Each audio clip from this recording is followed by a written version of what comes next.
নমস্কার বন্ধুরা, আমার চ্যানেলের আরও একটি নতুন রেসিপিতে আপনাদের সবাইকে স্বাগত। শেয়ার করব দারুণ স্বাদের একটা পরোটার রেসিপি। পরোটা মানেই সবসময় অনেকেরই মনে হতে পারে যে আনহেলদি একটা খাবার, তবে একদম কম তেলে কিভাবে হেলদি উপায়ে পরোটা বানাতে হয় তা আজকের রেসিপি দেখলে তোমরা বুঝতে পারবে। তো শেয়ার করব ফুলকপির পরোটার রেসিপি। অবশ্যই বলবো রেসিপিটা শুরু থেকে শেষ অবধি দেখার। আর রেসিপি ভালো লাগলে লাইক, কমেন্ট, শেয়ার আর চ্যানেলটাকে সাবস্ক্রাইব করে দেওয়ার অনুরোধ আপনাদের সবার কাছে রইল। তো ফুলকপির পরোটা বানানোর জন্য প্রথমে যেটা আমি করব, ফুলকপিগুলোকে আগে জলে সেদ্ধ করে নেব। তো ফুলকপির ডাঁটাগুলো কেটে এইভাবে দেখো ছোট টুকরো করে কেটে সামান্য জল মিশিয়ে তাতে প্রয়োজন মতন লবণ আর 1 চিমটে হলুদের গুঁড়ো দিয়ে আমি এটাকে সেদ্ধ করে নেব। প্রায় 80% মতন সেদ্ধ করে নেব। তো ফুলকপিটা সেদ্ধ হয়ে গেলে তারপর ঢাকাটা খুলে নিয়েছি। দেখো তোমাদের চামচে একবার দেখাই ফুলকপিটা কতটা সেদ্ধ হয়েছে। দেখো ফুলকপিটা বেশ অনেকটাই সেদ্ধ হয়ে গেছে। এবার ফুলকপিটাকে হয় মিক্সিতে ব্লেন্ড করতে হবে কিংবা হাতে মেখে নিতে হবে, কিন্তু যেহেতু ভীষণই গরম তাই গ্লাসের পেছনের দিক দিয়ে ফুলকপিটাকে ভালো করে স্ম্যাশ করে নিয়েছি। এদিকে গ্যাসে কড়াই বসিয়ে কড়াইতে সামান্য তেল দিয়েছি। তেলের মধ্যে দিয়ে দিয়েছি গোটা জিরে আর আদা। ভালো করে নেড়ে চেড়ে নিয়ে এর মধ্যে এবার দিয়ে দিচ্ছি স্ম্যাশ করে নেওয়া ফুলকপিটা। তোমাদের কাছে কোনো স্ম্যাশার থাকলে সেটা দিয়েও স্ম্যাশ করতে পারো। তো আমি গ্লাসের পেছনের দিক দিয়ে ভালো করে মেখে নিয়েছি। আর তেল কতটা দিলাম তোমরা আশা করি দেখতেই পেলে। তো এবার ভালো করে নেড়ে চেড়ে যেতে হবে ফুলকপিটা।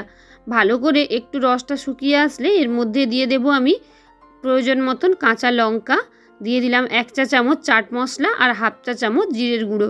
এখানে তোমরা শুকনো লঙ্কারও ব্যবহার করতেই পারো, কিন্তু আমি আর করিনি। যেহেতু ব্যাপারটাকে হেলদি রাখার চেষ্টা করেছি তাই এই সমস্ত গুঁড়ো মশলাগুলো বাদ দিয়েছি। এবার সবশেষে 1 মুঠো ধনেপাতা কুচি দিয়ে ভালো করে নেড়ে চেড়ে জলটা শুকিয়ে নিলেই পরোটার জন্য ফুলকপির পুর রেডি। আর পরোটার জন্য মেখে রাখা আটাটা তোমাদের আমি আর দেখাইনি, কেন কি একদম রুটি যেভাবে মাখা হয় সামান্য লবণ আর একদম 1 চিমটে চিনি দিয়ে কোনো রকম তেল ছাড়াই শুধু আটা দিয়েই আমি ডোটা বানিয়ে নিয়েছি। অন্য কোনো ব্যাপারই নেই, তাই আমি তোমাদের আর আটা মাখাটা দেখাইনি।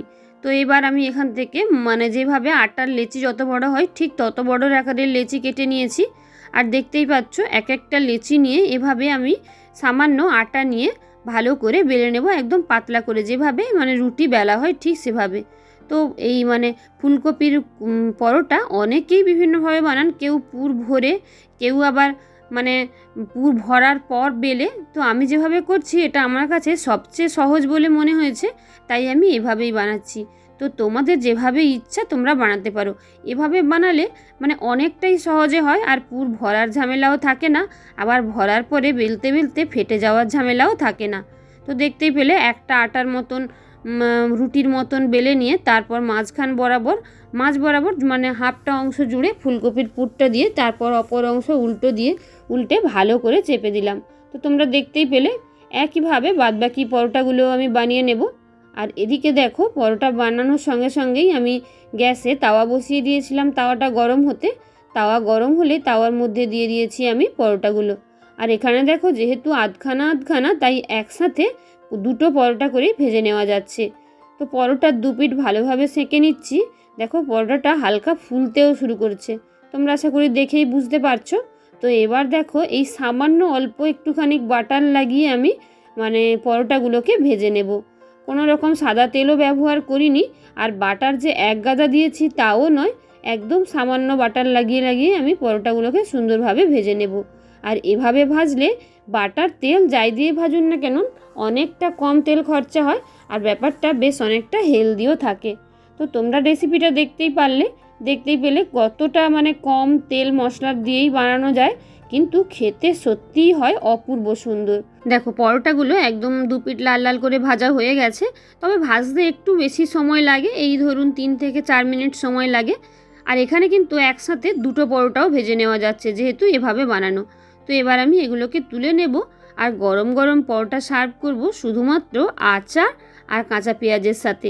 এই পরোটাগুলো এতটাই খেতে ভালো লাগে যে এর সঙ্গে অন্য কোনো তরকারি আর প্রয়োজনই হয় না, শুধুমাত্র একটু আমের টক আচার আর কাঁচা পেঁয়াজ দিয়েই খেতে অপূর্ব লাগে। তো সকালের ব্রেকফাস্ট হোক কিংবা রাত্রের ডিনারে তোমরা অবশ্যই এই শীতের টাটকা ফুলকপি দিয়ে বানিয়ে নিতে পারো এত সুন্দর একটা রেসিপি। আর বানানোটাও কতটা সহজ তোমরা দেখতে পেলে, আর খেতেও হয় অপূর্ব। আর সবসময় সার্ভ করতে হবে গরম গরম। তো তোমাদের রেসিপিটা কেমন লাগলো অবশ্যই জানিও।